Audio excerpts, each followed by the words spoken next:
do que mais? O quê? Eu vou chegar lá e vou me apresentar também. Aqui, ó.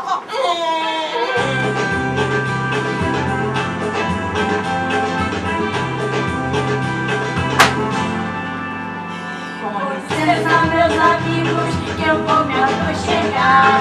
Satisfação solidar, eu quero me apresentar.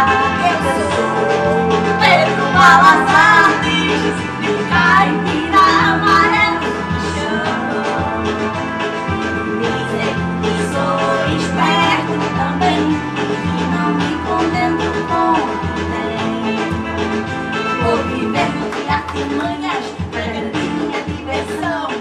Quando a aventura acaba, vou atrás de mais questão. Mas além de tudo, existe outra coisa também. Eu sou Pedro Balazar, defendo os pobres como ninguém. Mas além de tudo, existe outra coisa também. Eu sou Pedro Balazar, defendo os pobres como ninguém.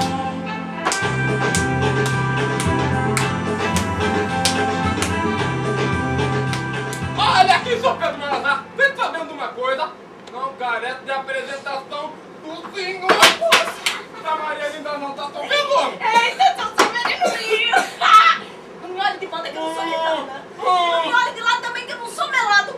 Eu só tô querendo ser educada. Ah, vocês estão aí, ó. Larga a mão dessa beleza, vice? E vou lhes dizer uma outra coisa. O melhor é a gente aproveitar esse momento pra ficar amigo. Aqui em Caatinga de Mamanguape a vida já é tão difícil se levar que não carece mais complicação. O melhor é a gente fazer amizade pra um ajudar o outro na hora do aperto. Bem, já que a Adriane tá dizendo isso, então vou acabar logo essa pendena. Toca aqui, Amarelo. A partir de hoje nós vamos ser amigos. Oh, gente, eu sempre quis ter um amigo assim verdadeiro pro resto da minha vida, então eu vou ser amigo meu pra sempre mesmo. Eu nunca tive um amigo. Severino Vivo, e só faz eu gostar mais de você. Oh, gente, então vamos comemorar, né? Vamos mesmo, vamos comemorar. Estamos de bases feitas, se acabaram as malquerenças, e agora só a amizade, com dia a dia a desavença.